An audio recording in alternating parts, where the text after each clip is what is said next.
It's my feel-good breakfast show. Welcome back to your feel-good breakfast show. It's Expresso right here on SABC3. It is Tuesday, and you know what that means. It's Travel Tuesday time. Now, of course, this is the segment where we hopefully inspire you to go and explore the world or just make you incredibly jealous, as we did last week, visiting the Seychelles. Well, this morning, we're going to keep it a lot closer to home.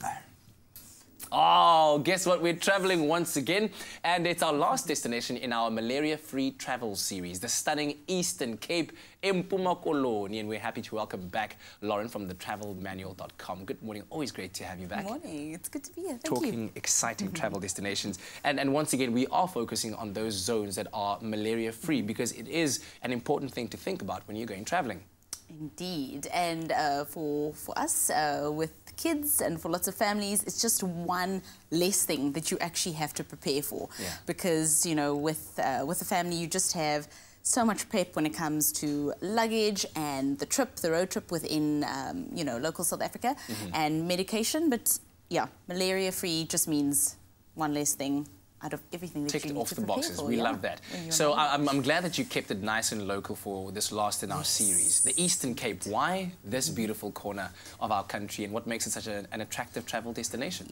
Well, I love the Western Cape. It is my home, so yes. But the Eastern Cape is really by far one of my favourites, just because of its diversity. You know, all the way from the forests and waterfalls of Hogsback, you can go down to the Wild Coast, where it's just rural. There's not a lot there, but naturally it's incredible. Yeah. And then all the way inland to the Karoo, you have the tiny towns of, you know, Graaff-Reinet, New Bethesda, and just open skies, and you know, it's got a barrenness to it, which is spectacular. So there's a barrenness which in season can be so beautifully lush and green, with those rolling hills and those far off villages that you see that just kind of enchant you and kind of, I think in their own way, tell a beautiful story of the history of South Africa. You can almost imagine what has happened over the many years there.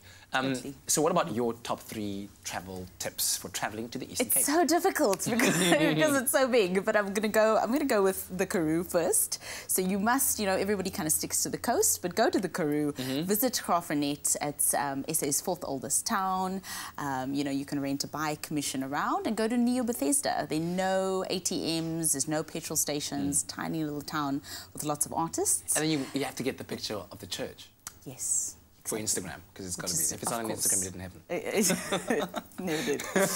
And then if you are keen on going down to the coast, I would say Wild Coast, Coffee Bay, Bulangula, stay in a mud hut, you know, with nothing else but the view of the ocean. You know, go surfing, the water's warm. It's not like it's not like our water down here, you know, where you get the numb ankles.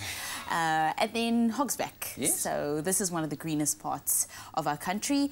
And you can abseil down a number of waterfalls. You can go hiking in the rain. It's often raining there, which makes it so lush, but it's perfection. Wow. So I've heard of Coffee Bay so many times, and I've never had the chance to be there. I think I'll just, you know, mission a trip there just to go and see Coffee Bay. It's a far way, but it's totally worth it. Yeah, absolutely. Road trip times. And any last things to consider whilst travelling to the Eastern Cape? So don't trust Google when you... Because Google doesn't really score, when you are, especially a longer Wild Coast. So when it said 3 hours, it would often take us 7 hours because it doesn't take into account potholes, the roadworks that are going on. So just be safe in terms of that. Have a spare tire with you, because if you end up in the middle of nowhere at night, you know, you need to be able to hustle. And then the other thing, I think, learn a couple of phrases in Xhosa. Do it. It might help you in the Eastern Cape. It will go a long way. Just people, a young little Molweni Linjani, you know? Yes, people are friendly and they are willing to help.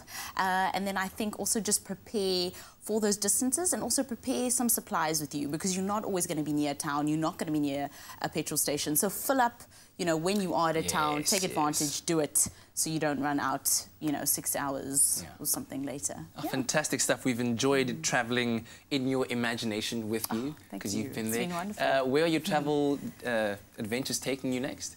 Oh, we'll have to see. I think it might be Botswana, actually. We're heading Southern Africa ways, and I've never been to Bots, so Little I'm gabs there. Very keen. Nice, Very, nice. So very we can't keen, wait yeah. to hear all about it. Thank you so much. But I'm glad, like I you. said in the beginning, that we've kept it local, because local is lekker right here. And Lauren is always fantastic, bringing us her wonderful stories. And we certainly look forward to hearing about her next travel adventures.